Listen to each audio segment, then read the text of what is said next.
Hey there, everybody. Welcome to another episode of Good Old Wrasslin. Today, we are doing something a little different. We are going to be reviewing a old wrestling pay-per-view, Royal Rumble 2002. It is basically the start of a thing that we're doing. We're reviewing all the Ruthless Aggression pay-per-views starting from 2002 all the way to 2008, where the Ruthless Aggression era basically ends and starts the John Cena, Super Cena era. Also, we're going to be talking about Money in the Bank. What was that? PG era, as I like to call it. True. And we're also be talking a little bit about Money in the Bank, where fans are officially back. And also, Finn Balor's back on SmackDown, and he's smiling again, so that worries me. Yeah. And also, R.I.P. Kevin Owens. I think he died last night. He probably did, yeah. My man's is going to be in a wheelchair in a neck brace. Man just died. He did a ricochet. Yeah, pretty much. Mm. But before we begin, I'm going to let everybody go around the panel, tell themselves where they're at. We'll start with Shadowhunter. Where can they find you at? You can find me on my very gloomy and dark YouTube channel at Shadowhunter right now. I'm kind of taking a little bit of a break in July because it's summer and I want to kind of enjoy the sun and shit. But I am releasing stuff like once every other day to kind of satisfy the people, I guess. Obviously, you can find me at my Twitter at PF Shadowhunter, where I just tweet about random stuff like wrestling. A couple of weeks ago, it was about the Euros. Yeah, it's just I tweet about whatever I want, and there's hobbies that I do and shit. Yeah, hopefully you can come and check me out, and if you do, may God have mercy on your soul. Pretty much. Look, first we got Emma in the house. What's up, Emma? We got Poe in the house. What's up, Poe? Good to see you. Next up, we got Deshaun. Where can they find you at? You can find me on my YouTube channel, Deshaun Wiggin, aka ISO Game, Deshaun Wiggin. Also, coming up is a watch party of Superman, the first Superman movie with Cooper Reed, or part 2, part 1, a Galaxy part 1. Go check it out. And besides that, you can find me on Instagram, Twitter, and Facebook, and Discord club. Hell yeah, guys. So yeah. Oh, Emma comes in. She loves Shadowhunter's accent. I'm British, loss. That's probably why. Hell yeah. All right, so let's start off with Money in the Bank. I mean, dude, holy shit, that crowd was fire. Oh yes, it was. Oh my god, it was so loud. I was like, holy shit, I missed the fans. I mean, the Thunderdome, after that shit, I was like, man, I appreciate the fans even more. I mean, absolutely. The only nitpick I have is that they did not cheer the tribal chief. I think they were completely confused. They were supposed to cheer, and you know what? Instead of cheering, they went, ooh. They were oohing in amazement. They were going, ooh. Well, they're like, we're not worthy. We're not worthy. And freaking when Edge came out, oh my god, that crowd went fucking nuts. Yep. I mean, yeah. It's Edge. He's 11-time world champion, Hall of Famer. So, I mean, who isn't going to respect Edge?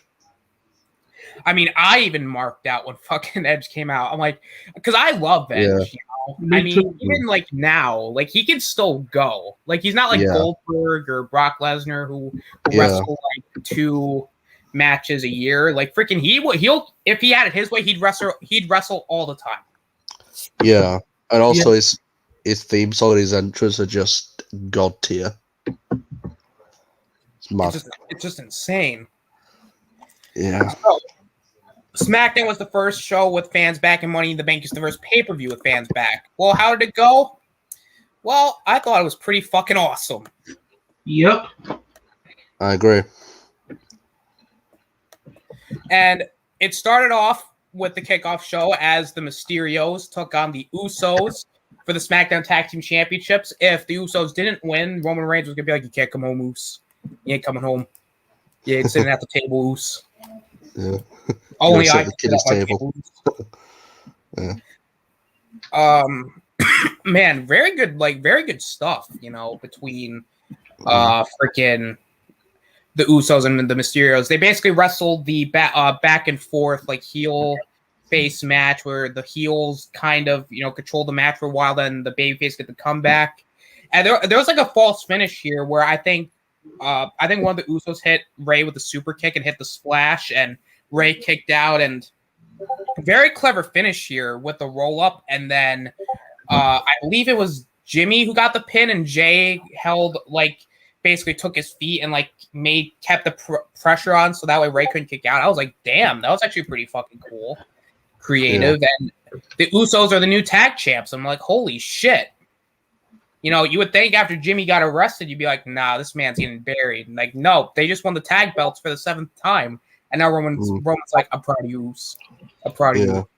If Jimmy Uso weren't Jimmy Uso, he would probably be fired. Pretty much. What up, Ninjoid? And we had Nerdporial. I watched wrestling at this time. You're talking about 202. We're gonna get to this. But Money in the Bank's still pretty recent, so I figured we could cover it. I thought the Usos Mysterios was a solid match. Definitely, it's a good match to start off the show, essentially. Yeah. But we then got a pretty match that did not work, and that is the women's Money in the Bank ladder match. Yeah. I was so disappointed. I was bored. I'm like, what the fuck is this? I just feel like the wrong person won the briefcase. Yeah, I did too. A fucking superhero won it. Yeah. I feel like Liv Morgan should have. She really should have. I was like, man, that was the perfect time to do it. Instead, you gave it to what's funny? The crowd literally gave no shits for Nikki ASH. You could just hear a pin drop. They're just nah, we ain't buying this shit, motherfuckers. Yeah. Liv Morgan or Naomi should have won it. Yeah. I mean, the match itself it's not the best women's Money in the Bank ladder match, but it was still okay to be considered one of those and considered a good one. Some spots with I don't know who it was, but I remember someone powerbombing Naomi onto Zelina Vega on a ladder. That was pretty cool. Yeah, remember when Zelina Vega supported unions and stuff, and now she's back? I don't know. Yeah. But the match is solid. I mean, there wasn't a lot of ladder spots, to be quite honest with you. Yeah. I just feel like they didn't I don't know how to fully explain it, but I don't feel like they prioritized the women's Money in the Bank ladder match as much as they should have over sort of matches like the Raw Tag Team title match. Yeah, it felt like just a normal match, except it's a ladder match type of thing. Because it really wasn't anything special. It was just them hitting moves on each other, and then Nikki wins. Yeah. And I will say this: Alexa Bliss what the fuck was she doing? Mind controlling Zelina Vega to walk down the ladder with her. And then she tried using the force to, bring the briefcase down. I'm like, oh my god. Honestly, I love Alexa Bliss as a wrestler, her old gimmick, about 2019. Yeah, I like that hit. Yeah. But this one, I know she's enjoying it right now, personally, but it's just something's not clicking.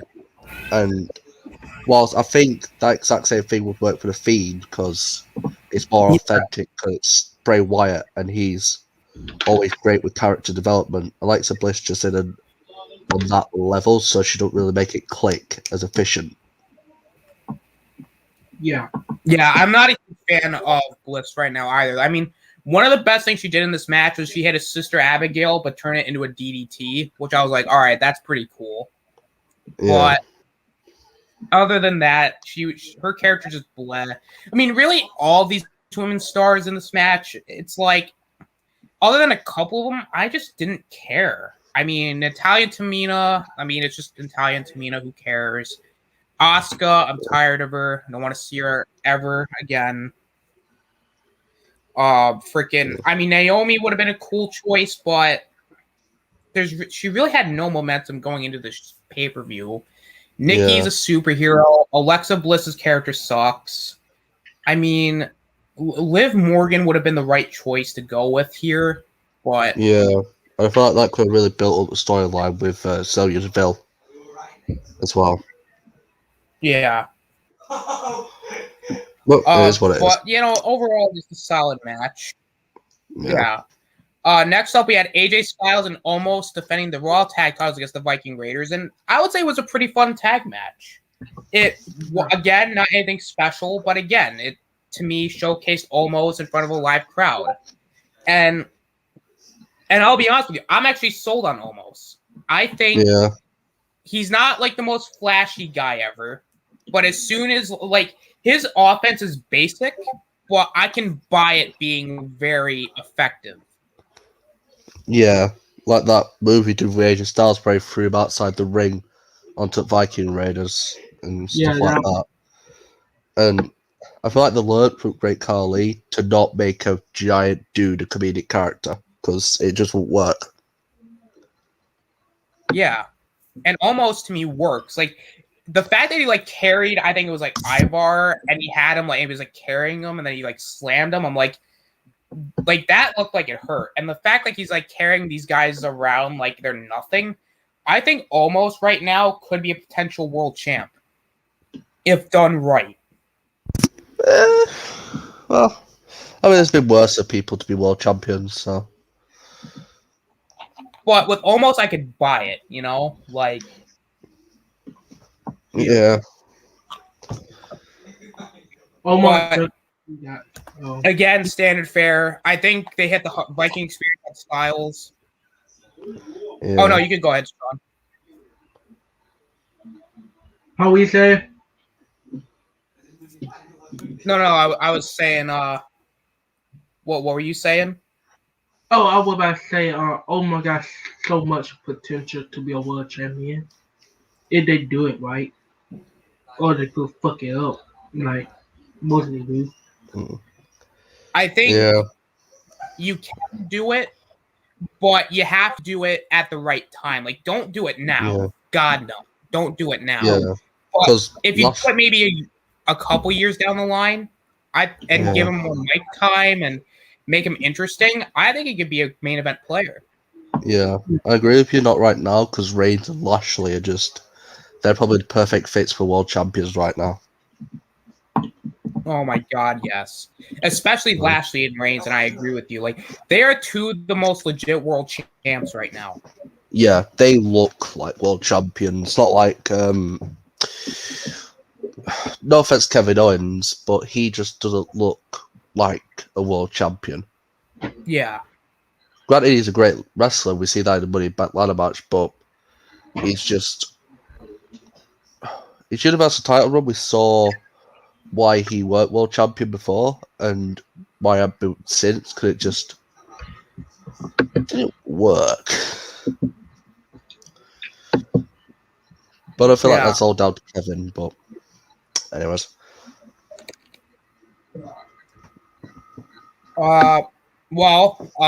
Basically Styles and Omos retained because Omos is a beast. AJ got a good pop too. Like the Viking Raiders didn't get any real reaction, and then when AJ came out, everyone's like, "Oh my God, it's AJ Styles!" Like that's what I like to see. Yeah, at least the fans appreciate AJ. Yeah. Next up, we have Bobby Lashley defending against Kofi Kingston, and when I say this was a squash match, oh my God. This wasn't even a squash match. It was a fucking, destruction. Yeah. Yeah, basically, Bobby Lashley killed Kofi Kingston in that match. Yeah. And that Monday segment on Raw, just before Money in the Bank, I feel like that's just the switch that Lashley flipped, and now he's just a freak of nature, not like ugly and shit. He's just, how the fuck can you beat him now? I mean, Kofi Kingston has beaten Daniel Bryan, who's the best technical wrestler that we've seen in the past 15 years. Debate that if you want in the chat, and yet Lashley squashed him like that, and Kofi barely got any offense in. Yeah. I mean, I was about to say, I thought the referee was going to pull up the X for a second. I'm like, I thought the referee was going to be like, stop the match! Stop the match, please! I feel like they should have done that, like, stoppage, because, like, Kofi's just too hurt to continue. I feel like that would have definitely made Lashley seem more of a monster. Yeah. And you know what? I actually, like, the build now makes sense, because it's basically to get Bobby Lashley's edge back. Because let's be honest, ever since he won the title, he's basically been not where he should have been, in a sense. Like, he should have been like this monster like Roman Reigns, but when you lose to Xavier Woods on Raw, not taking anything away from Xavier Woods, but I mean, when you're the world champion and you lose to Xavier Woods, I mean, you got to reevaluate yourself. Yeah. Because, like, for the last couple of months, all Bobby Lashley's been doing is loving the women. Which is not a bad thing. Yeah. But you can just do that in your spare time. And now Lashley's going to destroy everybody in his path. Mm. And hopefully we'll get Goldberg. Lashley versus Reigns at Survivor Series. Oh, that's going to be a banger. Oh, hell yeah. Oh, my God. Oh, my God. I'm just imagining some of the spots they could do now. It's just, oh, my God. Especially with someone like Paul Heyman probably right in the match as well. It's going to be different gravy. Oh, hell yeah. So Lashley retains via basically submission, even though I think it was stoppage. It should have been stoppage. Yeah. And then we got Rhea Ripley versus Charlotte Flair. And I'll be honest, I didn't watch this match. I took a shower. I was like, I don't give a shit. I couldn't care less for it. I'll go be honest, I did not care for the match, but the match was decent, I guess. Really care for it. Yeah. It's just they didn't, in the rivalry at the start, they didn't point out a face and a heel. It was like Kurt Thunderdome as well. They just flip-flopped it, so it just got confusing over who's the face and heel. Like, was Rhea the face or the heel? It's like, it's not a clear line for them to in the rivalry. Pretty much. And now, I didn't see this match, but apparently the finish was Charlotte used the steel steps to basically injure Rhea's leg, and then she tapped her out with the figure eight. And I'm like, wait, so didn't the last match, didn't Rhea fucking use like the top of the announce table to get herself disqualified? Well, why did this? How does that make any sense? I don't know, honestly. Yeah. I'm just glad the rivalry is going to be over after tonight, because I would rather watch. I'd rather read a Harry Potter book. Damn. Not that's Harry Potter book. I mean, you could. I mean, well, true. But but the match was just interesting. Charlotte's champion once again. Yippee! Has the same amount of world championships as Randy Orton. Oh God, she's gonna surpass that. No! How? Win another championship, quick! Yeah. Actually, Randy Orton versus Roman Reigns would be good. It would, but I don't know. I mean, at this point, no one's gonna challenge Lashley or Reigns right now because they're gonna fucking murder everybody. Absolutely. But so semifinal match, we had the Money in the Bank ladder match, which was Drew McIntyre, John Morrison, Ricochet, Riddle, Big E, Kevin Owens, King Nakamura, and Seth Rollins. And can I just say fuck Peacock? Oh yeah, there was a technical issue, weren't there? I want the WWE to put back. Oh yeah, hashtag bring back the network. I mean, it's only for Peacock in the US. Everywhere else it's WWE Network, so I'm fine. Well, now I'm like, bring back the network in the US. Yeah. Before I start talking about this match, can I just say this is the best Money in the Bank match I've ever seen? Top 3, for sure. I mean, it's up there. I don't know if I think it's obviously better than last year's Money in the Bank ladder match because that was stupid. It's better than the last 4 years, to be honest with you. True. And we actually had a winner that people wanted to see win. So you know what? That's a win-win for me. Yeah. And the way Big E won as well, a big ending off the top of the ladder to Seth Rollins. Yeah. Oh my god. Now, to be fair, I thought a couple of times, I thought one of the wrestlers died. I mean, Big E did like the spear through the middle rope, and I thought he died. I was like, Jesus Christ, Big E, stop doing that move. You scare me. Yeah. Seth Rollins powerbombing Kevin Owens through the ladder, and he just goes neck first into it. And my man Kevin Owens keeps landing like knees first. I'm like, Jesus Christ. Yeah. Stop doing that, Kevin. You're gonna die soon. Yeah. And I thought Seth died when Big E did the big ending off the ladder. Just the impact of that, especially with Big E's massive bulging shoulders from about 15 foot and just into your ribs is death. True. And also Ricochet fucking did like that huge spot where like Riddle was gonna like tip over the ladder and then he bounced off the rope and did like that huge ass like flip. I was like, oh my god. Yeah.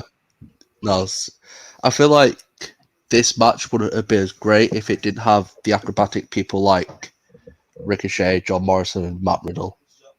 Oh, and speaking of John Morrison, now he has like those water squirters. Yeah. Yeah. I also saw this thing on Raw just before I came on here. His new T-shirt is now America's Moist Wanted. Oh my god! Really? Yes, and they're selling it on the WWE.com. Hashtag put John Morrison. What the hell? Yeah. Oh god. I was so happy that Drew McIntyre did not win because he did not need free face. Yeah. I really hope Drew McIntyre would have faced Sheamus at SummerSlam, but it looks like he's facing Jinder Mahal. Don't hinder the gender, guys.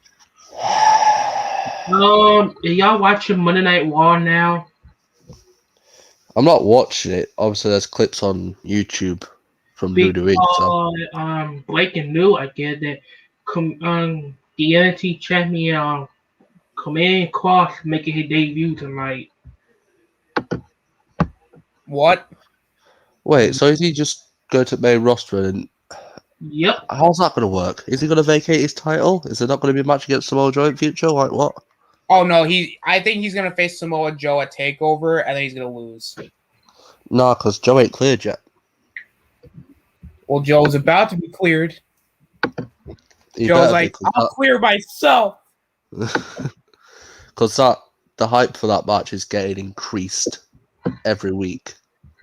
I know Joe just like doesn't give a shit as of like a fucking like GM pretty much. Like he's like just like watching people get beat up and he's just like nah, just let it happen. I mean his first night as the bodyguard for William Regal, he choked out Adam Cole. Dude, Samoa Joe is gonna win the NXT title back. Like when he comes back, like there's just no way they're not gonna put this belt back on him. Yeah, I don't feel like they're gonna fully put Karrion Kross on the roster, on main roster, until Samoa Joe gets the title back. And then Samoa Joe will be the first ever 3-time NXT champion. Yeah. And yeah. Samoa Joe's like, I'm staying in NXT forever. I don't want to go back. Yeah, looks like every time Samoa Joe and Karrion Kross face off, you just hear the crowd going, "Joe is gonna kill you." Dude, Joe, Reigns, and Lashley as like the three main world champs across all three brands. Mm. Oh my Mm. god. Yeah. I don't know if you've heard about this. Sorry to sidetrack, but as soon as Samoa Joe was announced that he was released from WWE, Triple H got pissed. He literally called up Vince as soon as he found out, and he just mouthed off at him, begging him to bring Joe back. He's like, listen, that was a horrible mistake. Vince, give me Samoa Joe, you idiot.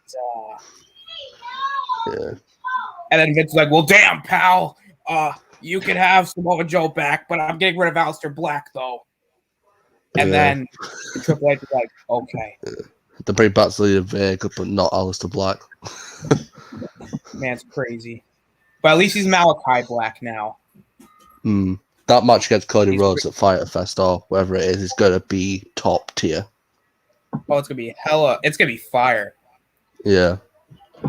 But anyways, go back to Money in the Bank, though. Yeah. Big E is Mr. Money in the Bank, which I popped for that because I was like, you know what? Out of everybody, I would have went with Big E. Yeah, I did as well. And hopefully cash in on Bobby Lashley. That'll be a sick rivalry. Which I think he will, because judging by the way everything's been going, they're going to have Big E face Lashley. And I think Big E's going to be the one to take the belt off Lashley just because the way they've been building up Big E and him dropping the Intercontinental title, I mean, there's definitely more in the works for Big E than we know. Yeah. Which I'd be all for Big E being the WWE champion. I feel they need to make Big E a little bit more serious. I mean, you can still have him be goofy, but the problem is with Kofi Kingston's title reign, and as much as I like Kofi, I just felt like he was just so, like, because he was with the New Day, I just couldn't take him seriously. No one could. Doing pancake a while, you can't take nobody serious like that. Yeah. Pancake. But, Yeah. And the only time he got serious was against Randy Orton. Like, that rivalry. And that was probably Kofi's best title challenge. Mm-hmm. Aside from maybe Daniel Bryan, but I won't really count that. And then Kofi was like, oh, no, I'm going to face Bobby Lashley now, and then he just dies. Yeah. I wouldn't mind Big E versus Kofi for the title. Felt like it'd be an interesting lineup. Maybe turn Kofi heel, because that's what they were kind of setting up with the MVP stuff, is MVP's like, you've gone soft, big boy. Yeah. And he's like, nah, fam, here's a pancake.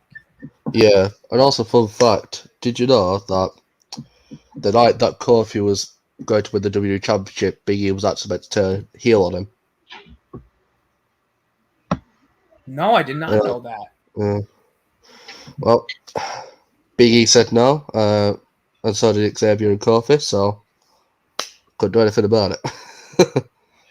And instead of that would have been cool, though. Yeah, instead of Randy Orton and Kofi, it would have been Big E and Kofi Fruit Summer. Damn. God damn it, Big E! Why did you gotta ruin it? Well, guess perfect timing, isn't it? I feel like now it's not the perfect time, but it's getting there. Yeah. True. Yeah. And of course, you got the main event where the Roman Reigns, the Tribal Chief, the greatest wrestler of all time, best Universal Champion of all time, held the title over 320 days. 322. 322. I like that number. Yeah, lucky number, 322. Yeah. I guarantee you, by the end of his title reign, it's going to be over 700 days. I want it to be over 1,000 days. You want it to beat Bruno Sammartino? I think Roman Reigns should be champion for the rest of his life. I think until he either retires or he dies, he should just be the champion. Just on his deathbed. I will retain the title. Yeah, his last words are gonna be "Acknowledge me." Paul, close. Acknowledge me. And then he's gonna say, "Jay, you're a bitch." Jimmy, you're adopted, mate. You're not really his twin oos. And also, Dwayne, your hair's so bald. It looks like you're a fucking mountain, mate. You look like the fucking Alps. And then he's like, to everybody who I know, fuck you. To my wife. I don't mean it because I already do. He's like, Get it? true. He's like, to my wife, acknowledge me. Acknowledge me as the tribal chief of the bedroom. Acknowledge me as the tribal chief of all things. Why can I just imagine Roman's wife? I don't know what her name is. She just comes up in the bedroom and Roman's just replaced the bed with a table. And he's just there. Her fingers just up. Just like, sit. He's like, before you come to the bedroom, you must acknowledge me as the head of the table. And with that being said, say hello to our new dining set.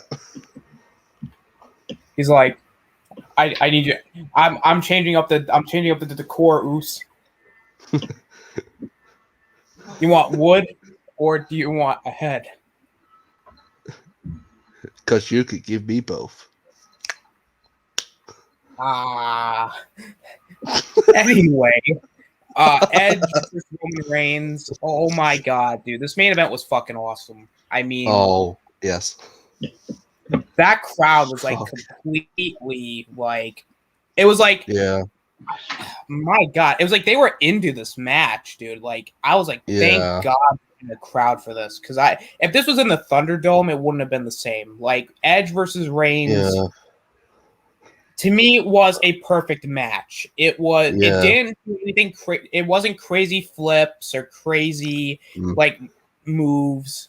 Like, there was a lot of storytelling in this match, including like the end with the interferences, because you're also building up stuff that's been happening for a while. Edge and Rollins, and you had the end of the show, which we'll talk about when we get to that. But this match was really good. I mean, it was, again, the basic heel face match where Roman was in control for a while. Edge was coming back. I think at one point, like, Edge countered something, and then he had a move and then hit the execution, which I thought was a cool combination. Roman tried to go for a spear through the barricade thing, which he misses, and Edge ends up hitting his own spear through the barricade, and Edge, the ref gets knocked down, and Edge puts in the crossface with like the steel chair part, and the Usos come out, and the Mysterio's like, oh, hell no. And then they beat him up, and then Seth Rollins comes out, and he's like, which, first of all, like, Seth, you're a fucking idiot. Because earlier in the night, he's like, I'm so pissed off. Whoever wins the Universal title, I'm next to die. And I'm like, well, why would you even want Roman Reigns to be champion anyway? I mean, wouldn't you want Edge to be the champion? I mean, compared to Roman Reigns, Seth, I'm pretty sure. Yeah. Man's got no chance. I think Seth versus Roman's going to happen at the pay-per-view after SummerSlam. Yeah, like Edge versus Rollins is going to be a number one contenders match.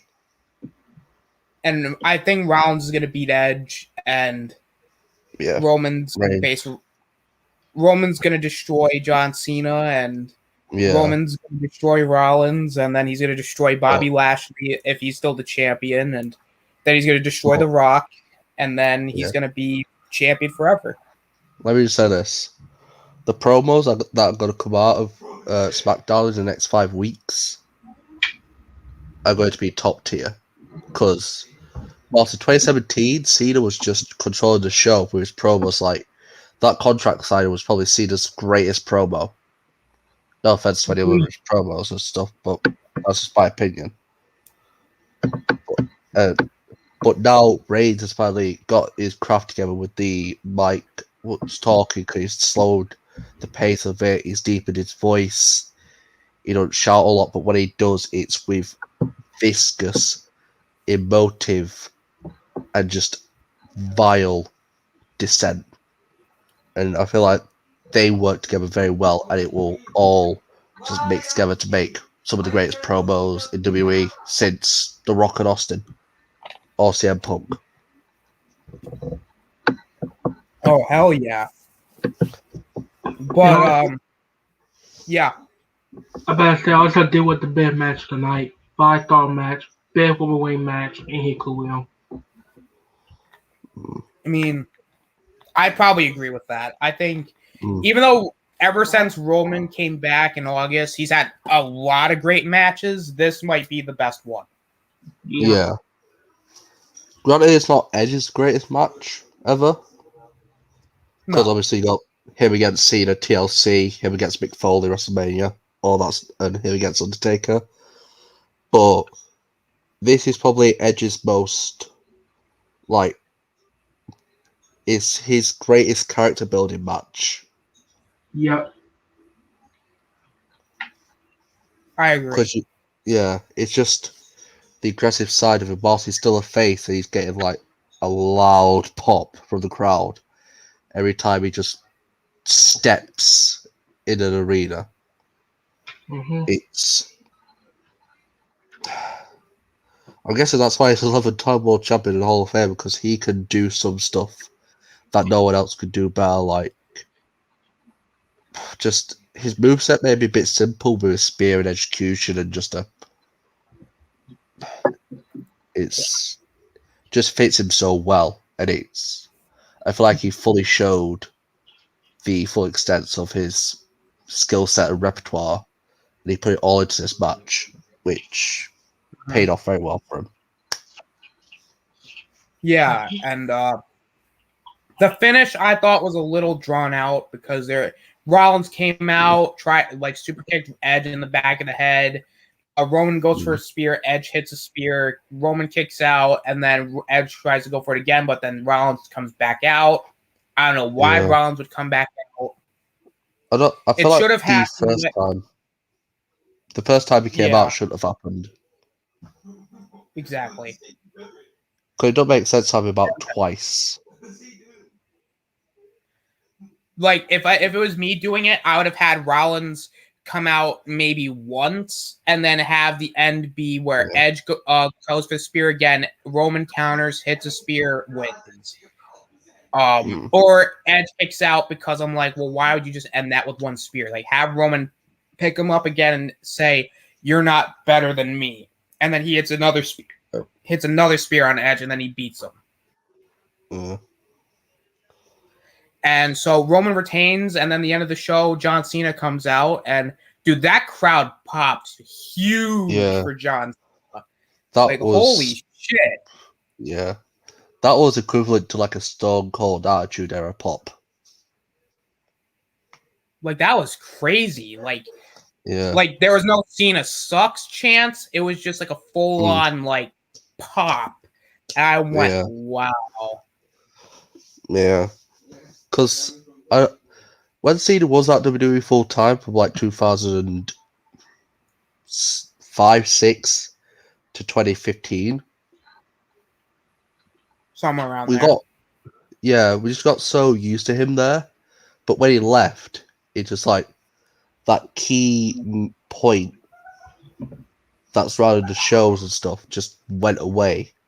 And it just, I don't know, I feel like they never really fully replaced Cena until Reigns climbed up the ladder, and recently in August, his heel character put himself on the top of the mountain, but it just never felt the same. Now that he's back, it's just, it's so good because it's John Cena who will bring a lot of eyes to the WWE, and it's just, we all know what Cena could do, and he's just so sick, and he's one of the greatest of all time. Granted, his wrestling skill set isn't GOAT tier like a Stone Cold or The Rock, but he is just an iconic character, and Austin, I know you might disagree with this, but he's probably wrestling's last megastar currently. I mean, you might be right, to be quite honest with you. I mean, I'm sorry. There's other people who could say are megastars, but I think John Cena, I do agree, is probably the last one because I don't really consider Randy Orton to be like a megastar. I mean, he's like a top star, but he's not like Cena level where he's like top guy. Yeah. And as much as I would like to believe that Roman Reigns is like a megastar, I would say he's not there yet. Yeah. Give him like 4 or 5 years and he might get there, but it just depends on how he takes advantage of all the stuff that he's getting right now. Because like Cena, when he did it, he took advantage of it to a great extent, like just raising awareness for all kinds of stuff, cancer, Make-A-Wish and all that. Then also his involvement in Hollywood kind of upped his like fame, and then it gave him more of a platform to raise awareness for more stuff. I mean, I feel like Reigns could do it. It's just right now he's the greatest wrestler on the planet, but he's not he's not megastar level. He's probably a level or two below it. Mm-hmm. Probably. What was I saying? Oh yeah, SummerSlam gonna be on my birthday, so I planning to go to Las Vegas on SummerSlam on my birthday. So Nice. Fire. Yeah. You're gonna witness a great event. Oh hell yeah. But I do say overall, Money in the Bank was a great pay-per-view. Great way to get back in front of fans on pay-per-views. SummerSlam is gonna be awesome, I hope. Yeah. But let's get to why we're really here, and that is Royal Rumble 2002. So I'm actually going to let Shadowhunter go first. Like, what was your overall thoughts on the show? I'm going to be honest. Before you asked me to watch it, I never really watched it because obviously I started watching wrestling about 2006, where Batista and Cena were on top. I never really got to experience Rock or Austin or anything like that. I was always a Cena or Batista fan, depending on who really clicked with me more. But when I watched it and I saw like matches like Rock against Jericho, for example, for the Undisputed title, I mean, that was a good match, to be honest with you. And obviously that set up Triple H versus Jericho, spoiler alerts.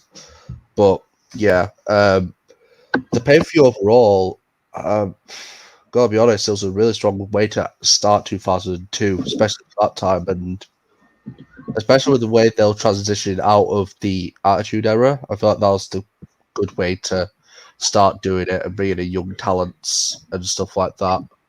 Obviously, correct me if I'm wrong, but I don't think Lesnar debuted yet. No, Lesnar, I believe, debuts the night after WrestleMania. Yeah, I knew it was like April or May because I remember this being on I can't remember what the channel is now, but Paul Heyman was discussing like Vince McMahon talking about him managing Brock Lesnar instead of Chris Benoit at WrestleMania, and I remember something around that time. But yeah, I don't want to give away too much about the pay-per-view, but if I'm going to grade it, I'd probably give it a solid A.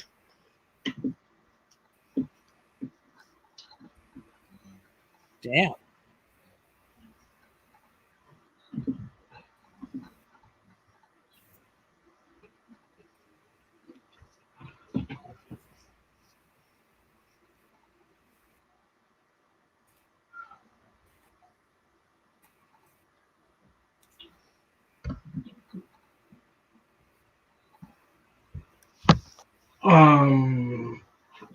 I guess I go. I guess. Yeah, go on, Deshaun. Did pay-per-view the Royal Rumble 2002? I was going to get your guys' thoughts. 2002 will actually be back to 2002. Deshaun, what were your thoughts?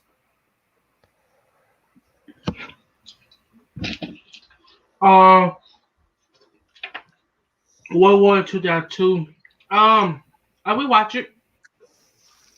Can you guys It kind hear me? of, yes, Yeah, okay. you.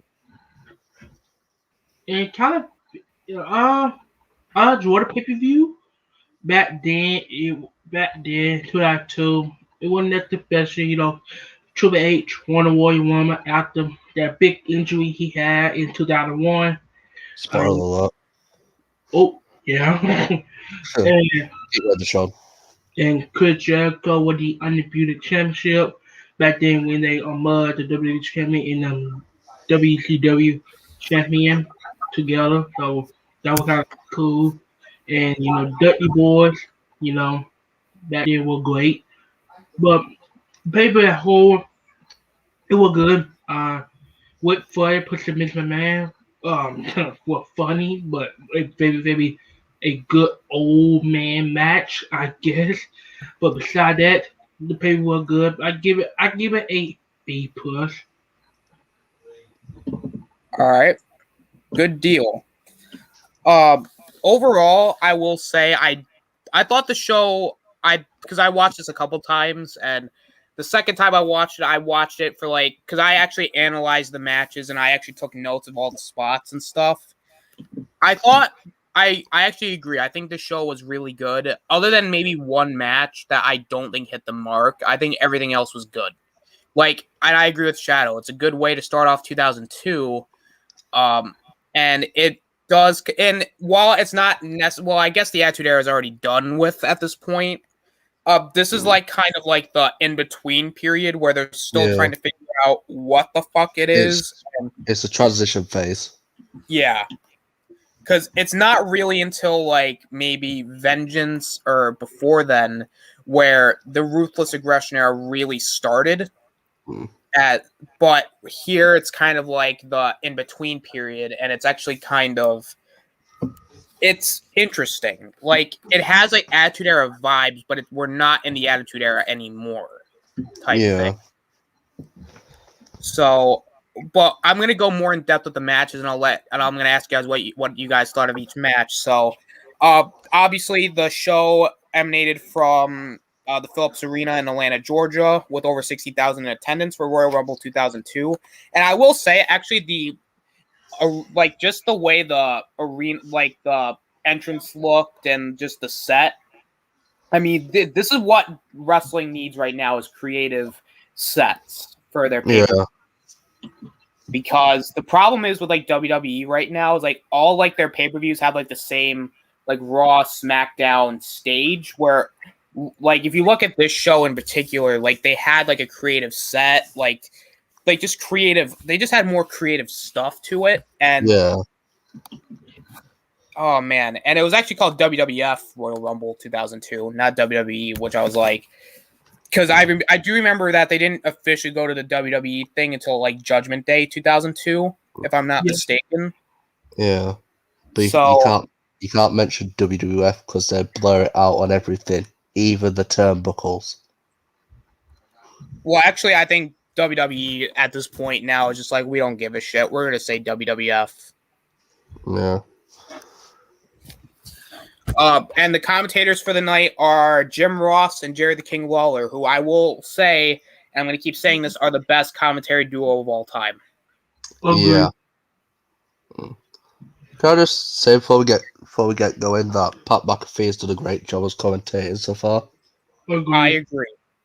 Yeah. I mean, this man literally like he's like outlandish, but I love it. Yeah. I mean, when John Cena returned, everyone's like, "Oh, Cena's back," and he just went, "Where?" Like, oh, it's Cena. He's back. Where is he? And then when Finn Balor came back on SmackDown, he did like the finger guns. Yeah.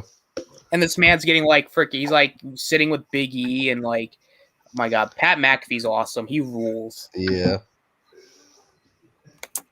So the show opens up with the World Tag Team Championships, which let me just say the World Tag titles look awesome here. Yeah. I agree. It is the Dudley Boys with Stacy Keibler, and Stacy Keibler looks hot, by the way. And they take on the champions Taz and Spike Dudley, which I honestly forgot they were tag champs. So when I watched this show, I was like, damn, well, shit, they were tag champs. I So was confused. pretty much. So the basic story of the match is Taz and Spike win the belts from the Dudley Boys, and the Dudley Boys are pissed and they're like, we want the belts back. And I think the SmackDown beforehand, they injure little Spike Dudley's neck, and that's the basic premise for this matchup. And obviously, and actually, this was one of my notes here, is that Jerry's obsessed with Stacy on commentary because, my God, Jerry the King Lawler, especially at this point, my God, when it came to the ladies, nah, he just was women. like, oh, absolutely, especially Stacy Keibler. I mean, but to be honest with him, though, I was kind of the same way with Stacy too. I was like, damn, she looking fine as shit. Hell yeah, brother. So here is basically the match overall, because I have them with like bullet points. So Spike comes out with the neck brace. The Dudleys, attack him before the match, and they hit a reverse 3D, which is like a back suplex neck breaker on Taz on the floor, and then one on Spike in the ring. Bubba would then Bubba and Devon continue to work on Spike's neck. Bubba hits him with like neck breakers, and then Devon hits like a snapmare. Bubba goes to hit a brain buster, and as Bubba continues to so Spike tries to get a comeback with as he counters the brain buster from Bubba into a Dudley dog.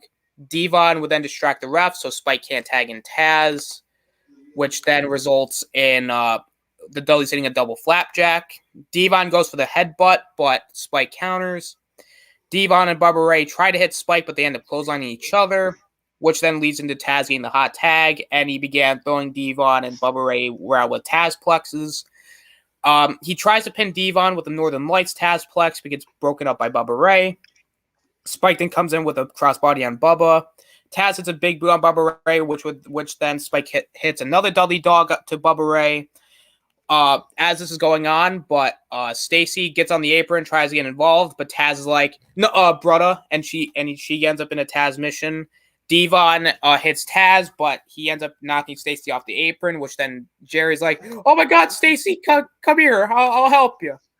And then JR is at this point like, oh my God, please stop.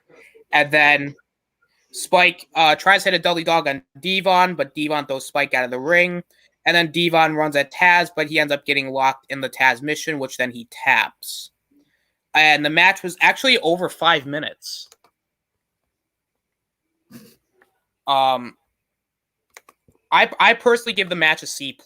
I've seen better tag matches, but it's a solid way to kick off the show. Like, it's a good opening match. It doesn't do anything too crazy. It gets the crowd hyped up, so I was like, all right, this is pretty good. I thought the Dudleys, again, they're great, and I think like Taz and Spike are kind of underrated in their own right. So I won't necessarily say like they were the best tag team in the world, but they were able to gel really well. Great action from both teams. I think the finish made sense and it works. Stacy getting involved was nice, but overall C+. I thought it was a good way to start off the show. Shadow, what are your thoughts? I think I agree with you. C+ is about where it is. And watching the match back with Taz, I really saw a lot of similarities with him and Samoa Joe. Absolutely. Just their ruthless and vicious assaults, and just especially their finishes as well. They're a bit similar. It's just choking the life out of everyone. It's just, yeah. I mean, I won't be surprised if Samoa Joe was inspired by Taz, because he, especially in ECW, Taz was a different breed. Oh, he was. Yeah. Yeah, I don't know. I don't get the Spike Dudley thing. I don't understand it, because Spike Dudley just, yeah. I mean, if you go after Spike Dudley's neck, then that's great. But if you go after Edge's neck, oh no, you're a monster. Well, you gotta think this is also like a different time period, and to be fair, the neck injury was kayfabe because but like back then, wrestling was still thought to be as real, but it was turned to the point where people found out it's kind of kayfabe, so people still thought that Spike Dudley's neck injury was real around that point. True. So yeah, but yeah, it was a solid tag match. Probably would have preferred the Mysterios versus Usos over that, but yeah, a solid matchup, I guess. All right, good deal. Deshaun, what was your thoughts on the tag match? I thought it was good. I totally forgot that fight the end tag with the WWE Strat ECW Tag Team Champion. I forgot all about that. But the match was good. Did I just said WWE Strat ECW Tag Team Champion? My bad, I said. But it was good. A good match, but nothing special. All right. So next up, we get a quick recap of the Regal and Edge stuff from the previous week. On Raw, Regal used the brass knuckles to pin Edge during a tag match. And during another match on SmackDown, Edge ends up using a steel chair on Regal and ends up hitting a referee with the chair. And Edge does end up cutting a promo. He is the Intercontinental Champion here. He talked about Regal fighting dirty and how he basically is going to fight dirty as well, and how he used a chair to beat up Regal. And the basic story is Edge broke Regal's nose, so that's why Regal's pissed off and he's going to beat up Edge, which leads into our next match for the WWF Intercontinental Championship. William Regal facing off against the Intercontinental Champion Edge. So at the beginning of the match, the ref finds brass knuckles in Regal's tights, so he ends up getting rid of them. Edge uses that distraction to beat down Regal. He takes control early with some clotheslines and a back body drop. Edge would then go on to work on Regal's nose by slamming into the canvas. Regal will then end up hitting Edge with a kick to the gut. Then he hits him with a knee trembler. Regal goes for an uppercut, but Edge counters with a backside cover, only getting a 2 before Regal takes down Edge with a strike. Regal continues to work on Edge until Edge hits him with a kick to the back of Regal's head. Regal, I believe, hits him with a chicken wing suplex where Edge ends up landing on his face. Regal covers Edge and gets a 2. Regal hits Edge with both knees to the face, but only gets a 2.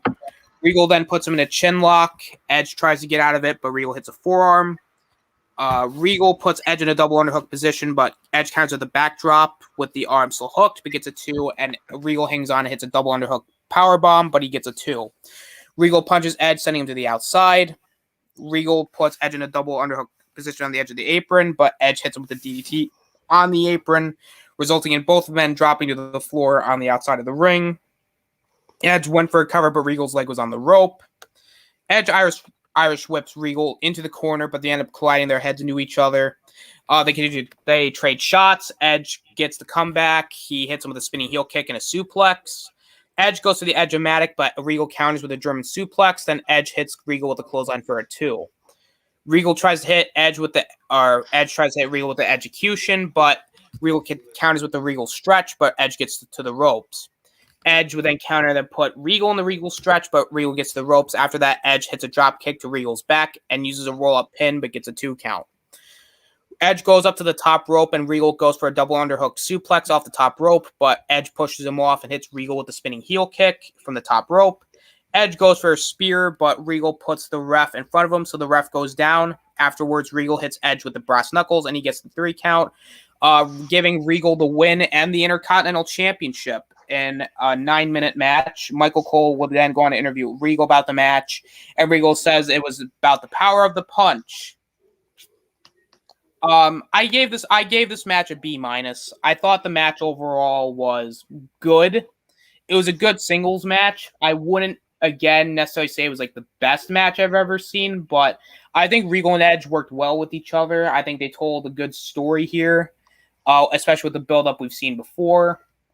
Like with Edge working on Regal's nose and then Regal using the brass knuckles to pin Edge. I would have liked to seen a steel chair in play, but I mean, that's neither here nor there. Regal's the new Intercontinental Champion, and he's going into No Way Out 2002 to defend the Intercontinental title against Edge in a brass knuckles on a pole match. So yeah, that's actually a spoiler alert for the next pay-per-view. Yeah, so overall B minus. I've seen better, but it was still a very good match to again continue the momentum of the show. Shadow, your thoughts? Edge versus Regal. To be honest, I kind of lost interesting because the pace started to get a bit too slow. But I mean, the ending was kind of interesting because obviously Regal set the line for his infamous move now called the Power of the Punch, and yeah, I just because I lost interest, I'm gonna have to give it a C. Definitely one of the more disappointing matchups for the night, and I feel like they could have done better. Maybe a couple more flashy spots like a suplex off the top rope or something, or just a crazy move to the outside.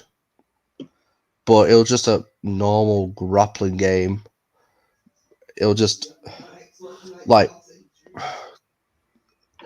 yeah, I'm gonna have to give it a C. It's just didn't interest me the slightest, and definitely could do better. All right. I like that answer. Deshaun, what were your thoughts on Regal versus Edge? I think, I could kind of agree with also move the match a B minus, but they have some problem with it.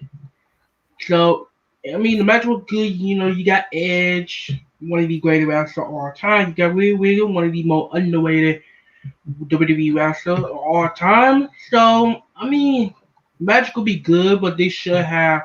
I feel like the match should have been what the word I could say. More better, you know what I mean. I thought the match could have been better. But I don't bet them not like an A+ match, anything. I thought the match should have been better. So I give it B minus. Not disappointed in it, but we're good, but not that great. All right, fair enough.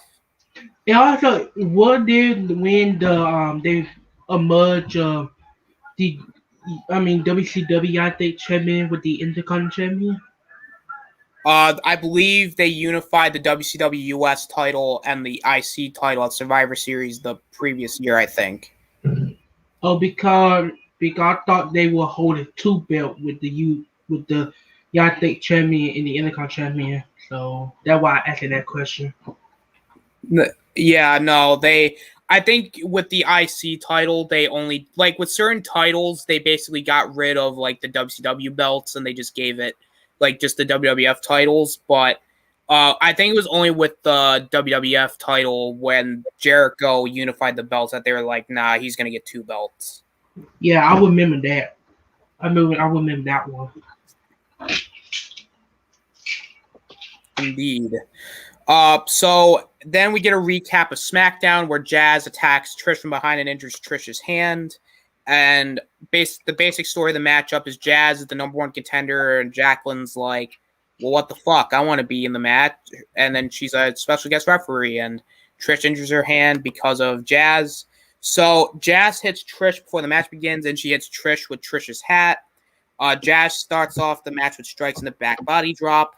Jazz hits a splash on Trish for a 2. Trish fights back with forearms and gets a sunset flip on Jazz and gets a 2 count. Then they both trade pinfall attempts before Jazz hits a clothesline on Trish. Jazz drapes Trish over the ropes before working on Trish's hand and hitting a leg drop for a 2 count. Jazz continues to work on Trish's hand and starts to argue with Jacqueline, and they start pushing each other. And Trish tries to roll her up, but Jazz counters into her own pin, but gets a 2 after Jacqueline waits too long to count because Jacqueline and Jazz were arguing. Trish comes back with a jawbreaker and some forearms. She tries to go for a DDT, but Jazz counters by yanking her arm down. Jazz tries to hit Trish with a side suplex, but Trish counters into the Stratisfaction. But Jazz overpowers her into a pin, but Trish kicks out. Then Jazz goes for a DDT, but Trish kicks out again. Jazz clothesline Trish in the corner, but when she goes for it again, Trish counters and hits a bulldog for a 3. Trish retains the Women's Championship in 3 minutes. I gave this match a C. The match needed a little bit more time. I liked the sequence where they traded pinfalls. I thought that was cool. It was a little clumsy, and it was a little how would I say it? It was very clunky, if that makes any sense. So Yeah. I think because the match was clunky and I think it needed more time, I'll give it a C. Not the worst thing I've ever seen, but it could have been better. Shadow, what are your thoughts? I'd give it a B, to be honest. Maybe a B minus. I thought the match was okay. Probably the only reason I bumped up a little bit more is because of Trish. Because, it is Trish. So, yeah. But, yeah, I like the trade of pinfalls, and the storytelling in it definitely gave a more sufficed story moving forwards. The only other complaint I have with this match is that I really wish they worked the hand more, because they built that up on SmackDown and they're like, nope, we're just going to ignore it. So that was kind of another reason. But I mean, it's fine for like a 3-minute like women's match, but but I do feel like it needed maybe like 3 more minutes, if that makes sense. Yeah, it didn't have enough time for the match to bloom. Yeah. Deshaun, what are your thoughts? I'll go be honest with you. I did not watch the match because I felt like the match was a bad one. But Interesting. yep, because I feel like the women's division back then was not that great. So I feel like, you know what, it's time for a bad one, Blake. So I didn't watch the match at all. All right. So then next up, Jonathan Coachman tries to interview Ric Flair, but Flair says he's going to kick Vince's ass, which then transitions into the first of 3 main events as Vince McMahon takes on Ric Flair in a no disqualifications match, where the basic story of the match, Ric Flair comes back after the invasion angle, and he's like, he's now the new co-owner of the WWF, and then Vince freaks out, and he's basically been disrespecting Flair, and he's basically telling him to go fuck off, essentially. And Ric's like, well, you're owner / wrestler. And Vince is like, well, who am I facing? You're facing the Nature Boy, Ric Flair. Woo! And then we then get a so they go back and forth over the next couple of weeks where Vince imitates Ric Flair, and he ends up beating him up with a steel pipe. Flair comes back, I believe, on the SmackDown where he beats up Vince. And then, so Vince and, Rick are going after each other. And Vince in this promo says, he gets turned on by beating down legends and icons like Ric Flair. And we get the match. Did you say turned on? Yeah. Did you not remember that promo where in the promo package where Vince is like, turns me on? It's been a week since I've watched it, so I don't remember the promo package. But that's such a Vince thing to say. Exactly. And actually, I will say before I'd even talk about the match, when Vince came out, dude, like his physique is crazy. Well, that's what the gym and steroids do for you. True. Drug joke. Indeed. So the match ends up starting with a collar elbow tie-up, which actually ends with Vince pushing Flair, and then Vince ends up proceeding to flex his muscles. Vince ends up putting Flair in a headlock, then Flair pushes him off, but Vince bounces off the ropes and hits Flair with a shoulder block, or shoulder tackle. Vince proceeds to taunt Flair. Flair takes down Vince and puts him in the corner, hitting him with strikes. Flair gets cocky, and Vince takes advantage with a kick to the gut and puts Flair in a corner, hitting him with shoulders to the gut and an elbow. Vince chops Flair in the chest, but Flair gets out of the corner and chops Vince before Vince rakes Flair's eyes and hits him with a clothesline. Flair continues to beat down Flair, and Vince takes Flair down to the outside. Flair hits Flair's hand with a sign and throws him into the barricade. Vince then grabs a trash can and hits Flair over the head with it and busts him open. Vince continues to beat up Flair and throws him into a ring post and into the steel steps before slamming him on the floor. Vince ends up grabbing a camera from Rick's children and takes a picture of himself and a beaten up Ric Flair. Vince punches down Ric Flair before working on his leg. Vince then proceeds to put in the figure 4 leg lock. Rick will then turn it around to reverse the pressure, which leads to Vince going to the outside and grabbing a steel pipe. Before he could use it, Flair hits him with a low blow. Flair comes back with chops and punches before hitting him with a TV monitor, busting Vince open. Flair bites Vince on his open wound, and Flair proceeds to pummel Vince with punches and a low blow. And then Flair goes on to hit Vince in the head with a steel pipe, probably, making Vince even crazier than he already is, before locking in the figure 4 leg lock, making Vince tap out in a 14-minute match. I'm going to give it a B. It's like, what do you expect between Vince and Ric Flair? I mean, you're not going to expect any really good wrestling because, let's be honest, Vince is not a wrestler. But Vince cares enough to where he's actually trying to, and Vince is, a great heel, too. And, I think Vince, at this point, just, getting beat up. Vince was just crazy. And I think Vince, willing to take that pipe shot to the head unprotected, I was like, Jesus Christ. And, Flair, getting the win was great, especially I think it was in Atlanta, I believe, last time I said Atlanta, Georgia. So having it be in Atlanta was kind of cool for Flair to win. But it was a B. It's not, again, when you look back at it, it's not the greatest match in the world, but for a street fight, between Vince McMahon and Ric Flair, it's pretty good. It's better than you think. So I'd say maybe watch this match once because it's not the most memorable match in the world, but it's solid. Shadowhunter, your thoughts? Overall, I think I'd give it a B plus. To be honest with you, I feel like Vince really sold the moves well, like he always does. And like you said, Vince, whilst you say he's a great heel, I feel like he's the greatest heel in wrestling, full stop. Just the way he navigates himself as a heel is so precise. That's probably what most people who try to be heels nowadays look towards, try and get that reaction from the crowd and stuff like that. But going back to the match, to be honest, the match weren't the greatest. It did the job that it needs to do. Told the story of Ric Flair and Vince fighting over ownership of WWF. So, I mean, it is what it is. Ric Flair, probably one of the greatest, but unpopular opinion, I think he's a bit overrated, but that's for another time.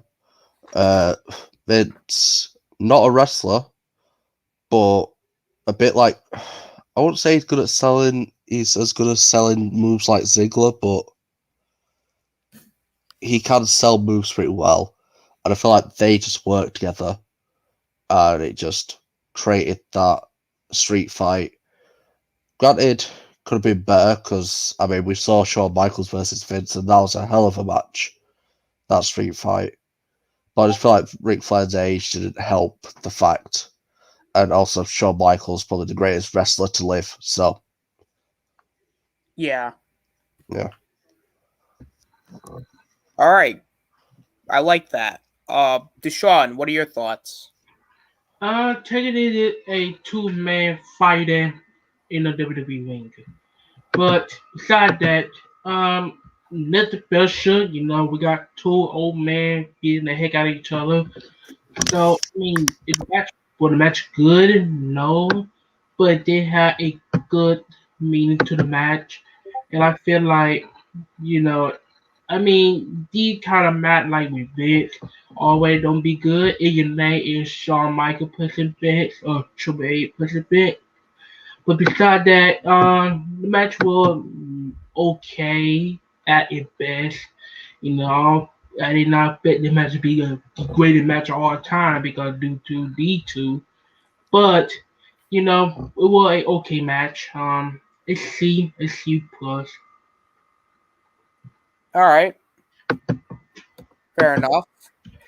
Michael Cole's interviewing a referee after this match, basically about, should William Regal's win be allowed, before Stephanie interrupts and tells Michael Cole that Triple H is going to win the Royal Rumble, and talks about how she wants to beat up Stone Cold's wife before Stone Cold interrupts her by saying what multiple times, scaring her off, and then basically at the end of the promo, Stone Cold says he's going to win the Royal Rumble because that's the bottom line, and that's what the Rattlesnake said so. Which then leads into our second main event, which is for the Undisputed Championship for the 2 belts, as the Great One, The Rock, versus Y2J Chris Jericho, who is the Undisputed Champion. The basic story of the matchup is Jericho wins the Undisputed title at Vengeance by beating both Austin and Rock in the same night. Rock beats Booker T, I believe, on SmackDown to become #1 contender. And Jericho in the promo package is basically like, I'm sick of being a joke. I'm the Undisputed Champion. I should not be overlooked. And then The Rock's like, I'm taking you very seriously, and goes tick-tock, tick-tock multiple times, like Karrion Kross goes tick-tock. And also, as a side note, I think Rock had probably the biggest pop of the night. Like, when you listen to how amped that crowd was, I was like, holy shit. It was either him or Triple H. So I would say I think it was between Austin, Triple H, and Rock. But I think Rock might have had the biggest one out of all 3 of them. Maybe by a little bit. So at the start of the match, Jericho taunts Rock before the match, saying, let's just bring it. Leading to Brock, basically hitting with strikes, a back elbow, and a Samoan drop for a 2. Jericho gets out of the ring before Rock starts to chase him, and when they get back into the ring, Rock tackles him and punches him several times. Jericho gets back into it when he hits Rock with a flying forearm and some punches. Jericho Irish whips Rock into a corner, hitting him with a clothesline. He Irish whips him again, only to hit his shoulder into the ring post. Rock would then slam Jericho's face into the canvas before Jericho would drape him over the ropes, regaining control. Jericho and Rock proceed to trade shots in the corner before he would level Rock with a spinning heel kick, only getting a 2 count. Jericho hits Rock with a suplex and giving a cocky cover, only to get a 2 count. Frustrated, he takes off the corner pad. Rock tries to get back into it with some strikes. Jericho tries to go for the walls of Jericho. Rock gets out of it, and Jericho takes him back down with a back elbow. Jericho lands some punches and hits a missile drop kick from the top rope, but he only gets a 2 count, leading to Jericho putting Rock in a chin lock. Rock begins to fade, but he gets out of the hold before Jericho uses another back elbow to take him down. And when Jericho tries to go up to the top rope, Rock stopped him and hit him with the superplex. Rock proceeds to make a comeback with strikes and a belly-to-belly throw, only getting a 2. Jericho then counters an Irish whip and hits Rock with a bulldog. Then he hits him with 2 straight lion salts, only to get a 2 count. Jericho heads to the second rope and he jumps, only for Rock to catch him and put him in the sharpshooter. But the ref is distracted by Lance Storm, so Jericho taps, but the match continues. Rock would then take out Storm and Christian try to interfere by hitting Rock with a title belt. Rock takes him out as well, only for Jericho to hit Rock with the Rock Bottom, but it's for only a 2. Rock hits a senton and tries to hit a people's elbow, but Rock kicks up and uses Jericho's momentum to throw him to the outside and slams his head into the steps. Rock takes apart the announce table, but Jericho slams Rock's head into the table, and he tries to Rock Bottom Rock through the table. But Rock would counter him, and instead Rock Bottom Jericho through the table instead. He throws Jericho in the ring, but gets a 2. Rock tries to Rock Bottom Jericho again, but Jericho counters and puts him into the walls of Jericho. But Rock manages to get to the ropes, and when Jericho tried for it again, Rock countered with an inside cradle, only for him to get a 2 count. Rock will then take out the ref after Jericho dodged a clothesline, only for Jericho to use the title belt to hit the Rock, only for a crooked ref to come out and get a 2 count. Rock will then hit Jericho with a DDT, but the ref wouldn't count, so Jericho would hit the ref with a Rock Bottom. Then he hit a spinebuster and people's elbow to Jericho, but Jericho would hit Rock with a low blow, and then he slammed Rock's face into the exposed turnbuckle before rolling him up and putting his feet on the ropes, and the original ref, which I believe was Earl Hebner, would count the 3 because he couldn't see Jericho's feet, which means that Jericho retains the Undisputed title against The Rock in about 18 minutes.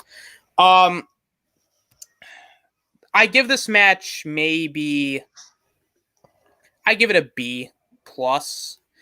I think the match was really good. It definitely told a great story. The only problem I have is that it felt really overbooked. You know what I mean? Like, I think Jericho used basically every heel tactic in the book, and there was a lot of interference. I think the crooked referee was a little too much. And I do think that even the finish of the match was really just, it didn't make Jericho look good.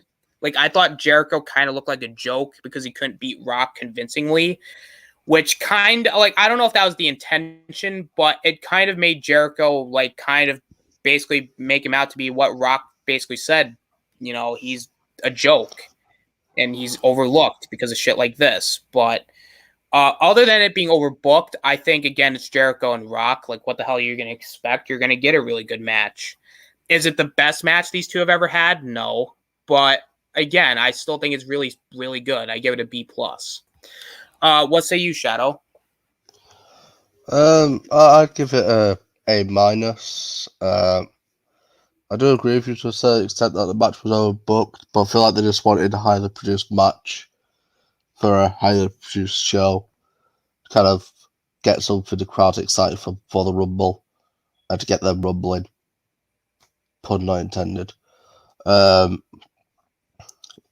Obviously, I thought the outcome of the match was correct. Jericho should have won because Dwayne was already transitioning out of his role as a wrestler into Hollywood actor because he's big and hard. And yeah, an A-. Not, like I said, not the greatest match I've ever had, but it satisfied the fans enough to get them excited for the Rumble. All right. Good deal. Deshaun, what were your thoughts about Jericho versus Rock? This is definitely one of the best match on the call. Best match on the night on the pay-per-view. And what I say, this was a good match, a great match. Secondly, The Rock always had a great match. Same thing with Chris Jericho, except for one that I cannot remember. But besides that, the match was good. And also, I know that Chris Jericho's title reign was not that great with the undisputed champion, but the match did kind of prove that he could be undisputed champion, but his title reign was kind of trash.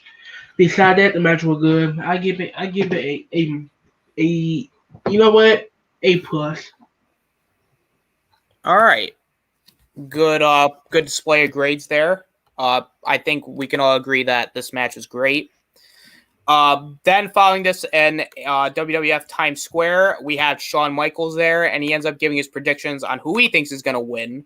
And he says because he's a Texas boy, he's gonna predict that either Undertaker or Stone Cold's gonna win, even though his good friend Triple H is in the match, which I thought was pretty fucking hilarious. Which then leads into the Royal Rumble matchup. So basically, I'm just gonna give a rundown of basically what happens because I'm not gonna go through the entire Royal Rumble match because I mean it's a long ass match. So I'll basically go through basically how many people get eliminated by who. So the first two guys were Rikishi and Goldust. Rikishi ends up getting one elimination. He does not win the match, however, and he's the sixth person eliminated. Goldust is number 2. He has no eliminations. He's actually the number 4. He's actually the fourth person eliminated. Big Boss Man was number 3. He actually gets eliminated by Rikishi, which was actually Rikishi's only elimination. Bradshaw would have come out at number 4. He's actually the third person eliminated. Lance Storm would come out at number 5, being the second person eliminated. Al Snow would get one elimination. Al Snow eliminated Lance Storm.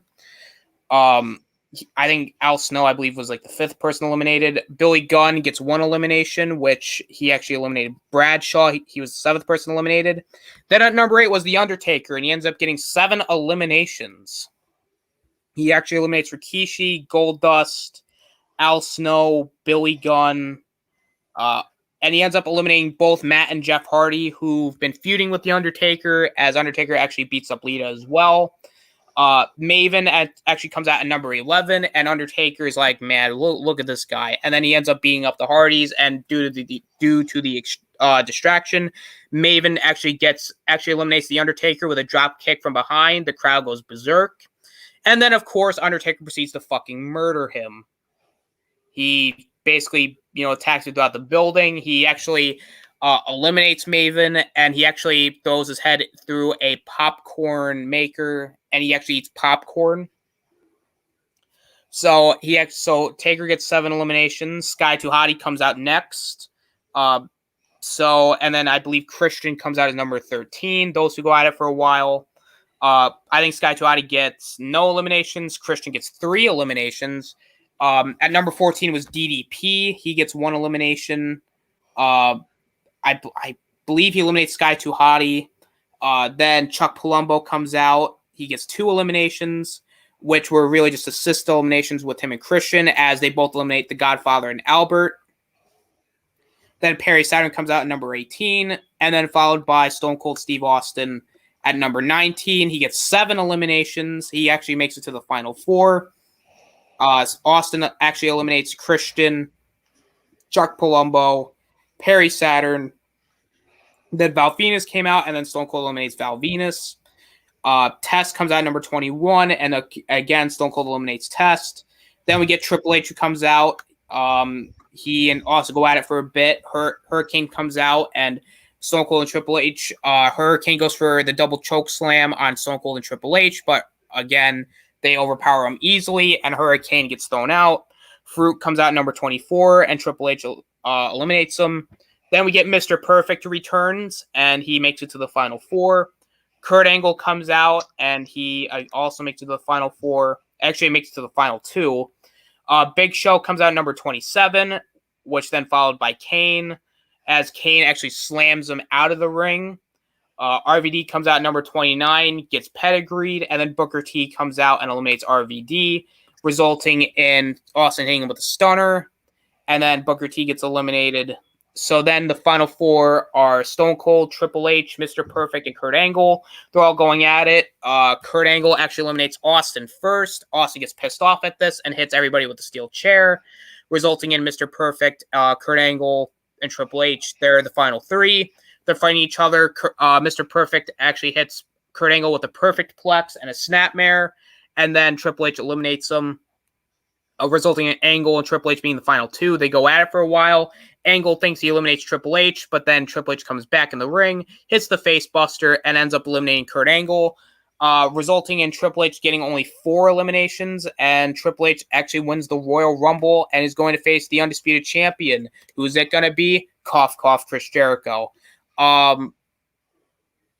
Yeah, I mean, I'm going to give the match an A. Not the best Royal Rumble match, but I would say definitely match of the show or match of the night, because, again, it's the Royal Rumble. Like, you had some good surprises in there with Maven eliminating Undertaker. You had some good moments. Like, I mean, you got some comedic moments with the Hurricane, trying to chokeslam Triple H and Austin. And it's just like the match gave you what you wanted in a Rumble match, So I give it an A. Definitely great match. It's a good setup for Triple H Jericho, even though No Way Out, there's kind of a bit of a speed bump, but we'll get to that when we talk about No Way Out next episode. But Shadow, what are your thoughts on the Royal Rumble match? I enjoyed it. It's definitely one of the more iconic Royal Rumbles, especially for Triple H. I think I'd give it an A as well. Obviously, Triple H has just returned, and I felt like that was the perfect time for him to win the Royal Rumble and just push him like hell, because he had the fans behind him like crazy, and I felt like it was the perfect time for it. But Maven eliminated Undertaker, that's always going to be in the highlight reels for Royal Rumbles. And yeah, obviously leads to WrestleMania, Triple H versus Chris Jericho. And if I'm not wrong, Stephanie gets involved and is on Chris Jericho's side. So yes, and we will get to that when we get to that, because it's gonna be a wild ride, especially with WrestleMania, because there's a lot of ups and downs with that one. Because especially 18, it's mainly mixed, but it's a one match show. Because that one match sucked, the entire show would have sucked. But Triple H, I agree. Like, I do kind of think that Triple H winning was kind of predictable because he came back, and then, like, you don't want Triple H to lose, especially when he first comes back. But it's the one of the few times where I think predictable is actually okay. Yeah. If that makes sense. Yeah. But And Deshaun, what are your? Oh, Shadow, you go ahead.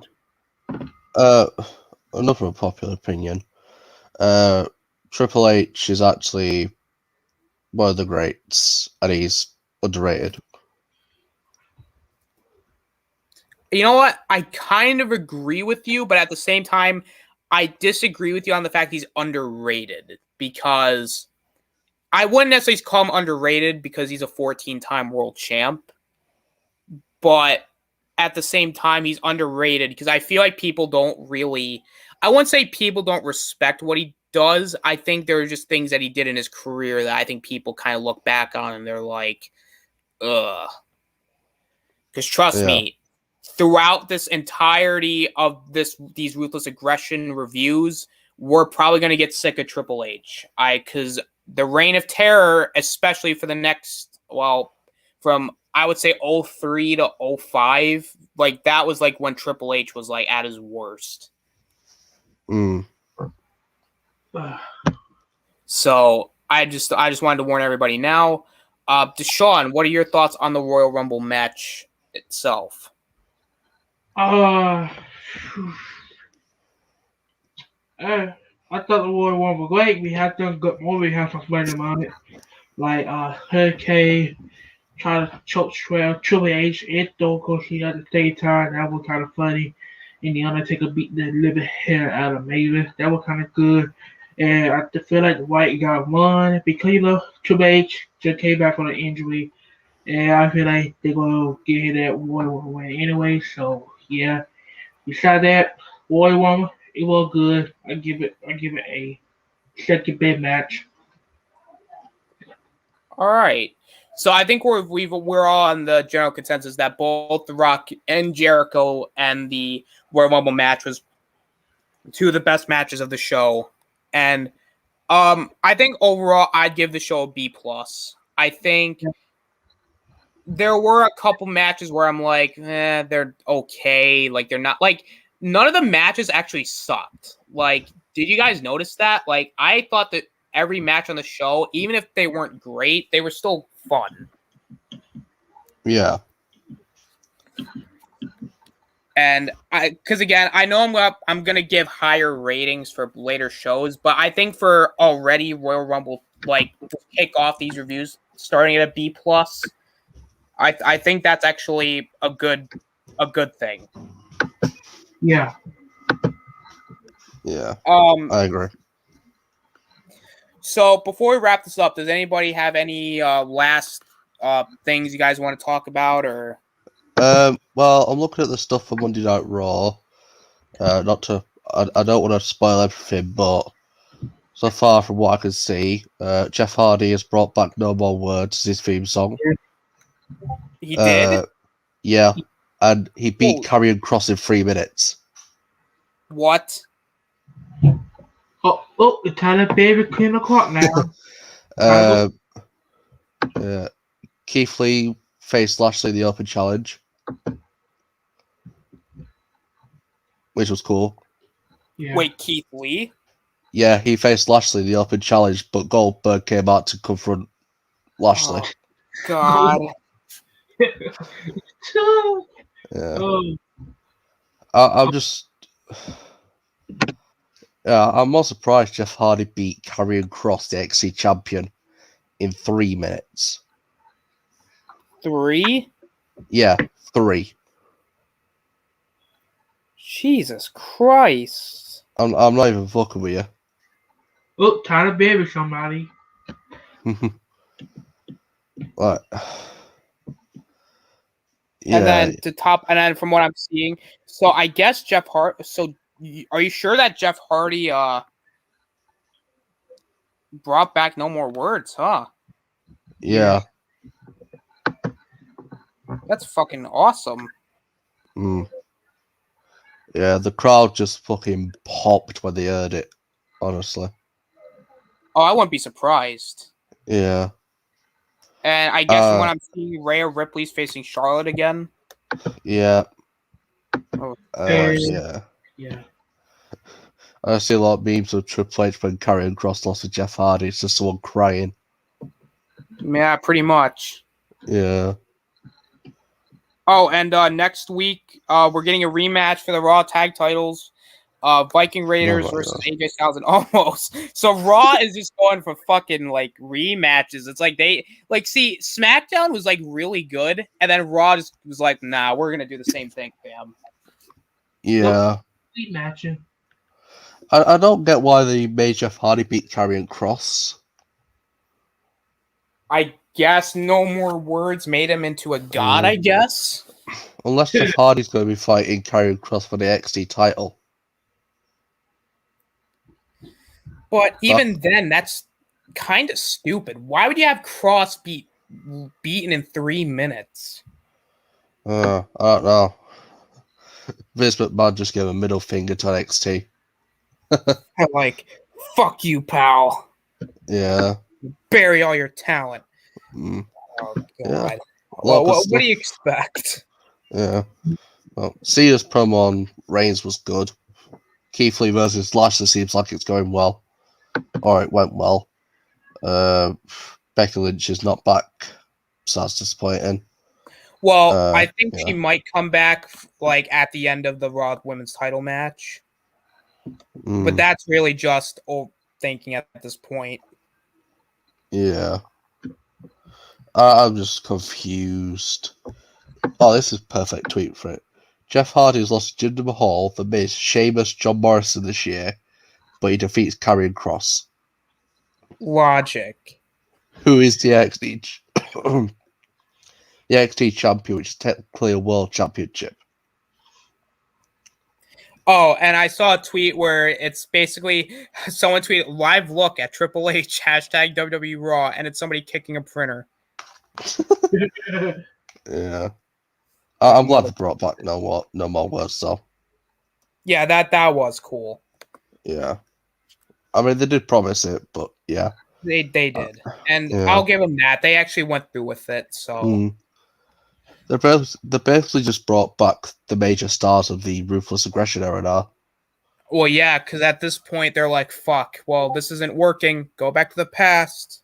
Yeah. I guess Jay Hart will be a main eventer now. I guess. With no more words.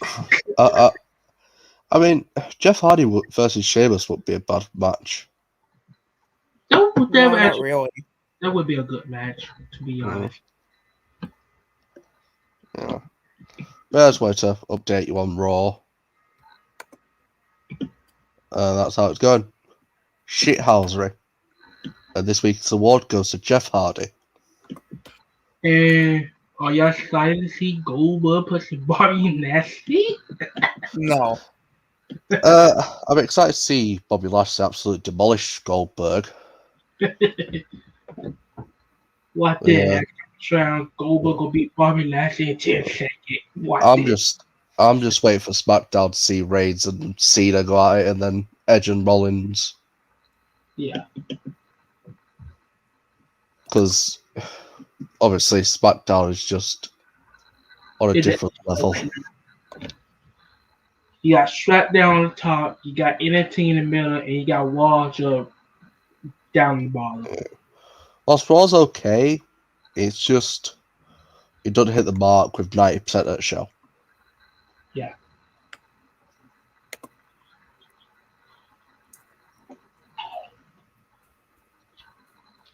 Yeah. All right, guys. I'm gonna wrap this up. Oh shit, we got Basco Scenario in the house. What's up, guys? Scar, good to see you. Yeah. So, basically, recap. We talked about Money in the Bank. We talked about Royal Rumble, and yeah. Next or whenever we do this again, we're gonna be talking about No Way Out 2002, which was headlined by The Rock and Undertaker, Triple H, Kurt Angle, and Jericho versus Steve Austin. Not gonna lie, this show sounds sick. Indeed. But with that being said, though, guys, I'm gonna let everybody go around the panel one more time. Let everybody know where they can find themselves at. We'll start with Shadowhunter. Where can they find you at? You can find me on my YouTube channel at Shadowhunter, where I just do gaming, sometimes reviews. My Loki finale review is going to come out on what's Monday today, so Wednesday. I want to put a lot of thought and time into it, so yeah. On Twitter, you can find me at PF Shadowhunter, where I just tweet random stuff. So, if you want to join me over there? It'll be a surprise, but a welcome one. All right, good stuff. Good stuff. Deshaun, where can they find you at? You can find me on my YouTube channel, Deshaun Wiggin, aka ISO Gang, Deshaun Wiggin. Where I got coming today. I mean, tomorrow I might do a watch party of Superman. The first Superman movie, part 2. I don't know if it's gonna come out tomorrow or maybe on Wednesday. I did not figure that out yet because I ready to get be over there. And also, you can find me on Instagram, Twitter, and Facebook in the Discord server. All right, I like it. Yeah. As far as me is concerned, you just find me everywhere at this point. I'm not gonna go too far in depth. So, just find me on my channel. Just find me. You can find me basically on everybody's channels at this point. Yeah. I mean, I really don't have much to say other than, yeah, just find me everywhere. Just subscribe to everybody. Good shit. All right, guys. Good show tonight. Can't wait to do this again, maybe next week or the week after. I mean, we're gonna figure that out. But yeah. Thank you guys for watching. This is the Austinator signing out. Later, guys. Peace.